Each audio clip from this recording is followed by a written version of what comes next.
శుభము, ప్రభు నీకు తోడై ఉన్నాడు. మరియా, భయపడకుము, నీవు దేవుని వలన కృప పొందితివి. ఇదిగో, నీవు గర్భము ధరించి కుమారుని కని ఆయనకు యేసు అని పేరు పెట్టుదువు. ఆయన గొప్పవాడై సర్వోన్నతుని కుమారుడనబడును. నేను పురుషుని ఎరుగని దానిని, ఇది ఎలాగు జరుగును? పరిశుద్ధాత్మ నీ మీదికి వచ్చును, సర్వోన్నతుని శక్తి నిన్ను కమ్ముకొనును గనుక పుట్టబోవు శిశువు పరిశుద్ధుడై దేవుని కుమారుడనబడును. ప్రభు దాసురాలను, నీ మాట చెప్పున నాకు జరుగునుగాక.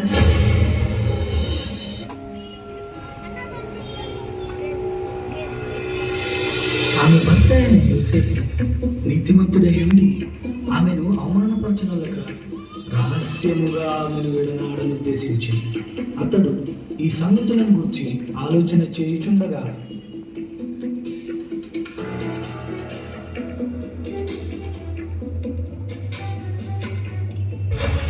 దావీదు కుమారుడైన యోసేపు, నీ భార్య అయిన మరియను చేర్చుకొనుటకు భయపడకుము.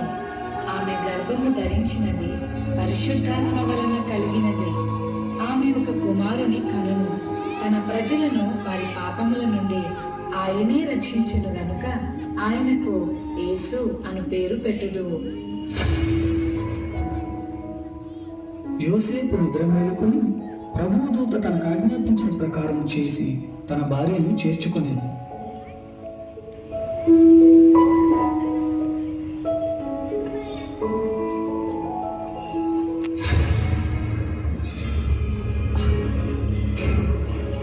ఇందు మూలముగా 50 మంది ప్రజలకు తెలియజేయమనగా ప్రజల సంఖ్య రాయవల్లని కైసర్ ఆగస్తు నిర్ణయించడం వలన ప్రజలంతా తమ తమ స్వగ్రామాలకు వెళ్ళి ప్రజా సంఖ్య రాయించుకోవాల్సిందిగా తెలియజేయడం అనగా.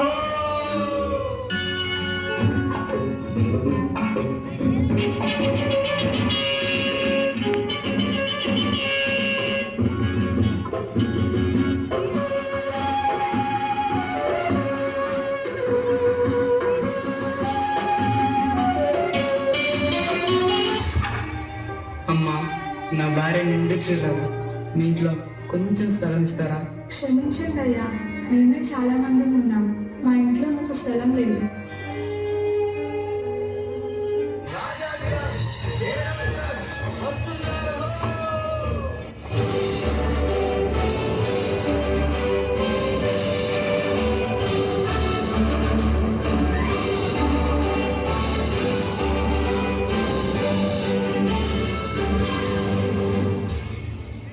రాజైన హేరోదు దినములలో యూదా దేశపు బెత్లెహేములో యేసు పుట్టిన పిమ్మట, ఇదిగో, తూర్పు దేశ జ్ఞానులు యెరూషలేముకు వచ్చి, యూదుల రాజుగా పుట్టినవాడు ఎక్కడా?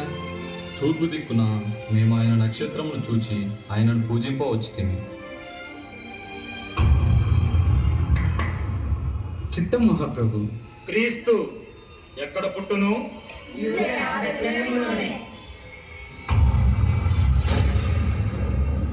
సరే, మీరు వెళ్ళి ఆ శిశువు విషయమై జాగ్రత్తగా తెలుసుకొనగానే నేను వచ్చి ఆయనను పూజించినట్లు నాకు వర్తమానము తండి.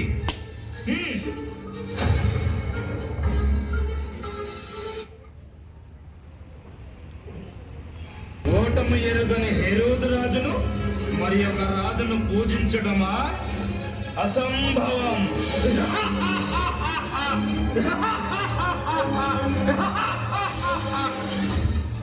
ఆ దేశంలో కొందరు గొర్రెల కాపరులు పొలంలో ఉండి రాత్రి వేళ తమ మందను కాచుకుంటుండగా, ఈ చలి చంపేస్తుందిరా, ఈ చలికి గొర్రెలెట్ చేస్తే ఏంట్రా మళ్ళీ ఈరేసా? ఏం చెప్పనరా మళ్ళేసా? ఈ చలికి మనం కాసుకోవడం పెద్ద బాధగా ఉంటే గొర్రెలు కూడా గాయలేంట్రా. భయపడకుడి, ఇదిగో, ప్రజలందరికీ కలుగబో మహా సంతోషకరమైన సువర్తమానము నేను మీకు తెలియజేయుచున్నాను. దావీదు పట్టణమందు నేడు రక్షకుడు మీ కొరకు పుట్టి ఉన్నాడు. ఈయన ప్రభువైన క్రీస్తు. దానికి మీ నామవాలు ఒక శిశువు ప్రతి గుడ్డలతో చుట్టబడి ఒక తొట్టిలో పండుకొని ఉండుట మీరు చూచెదరు.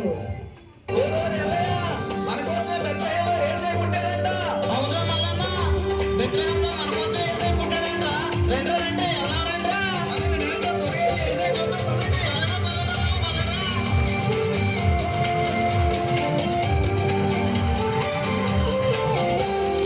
శ్రీ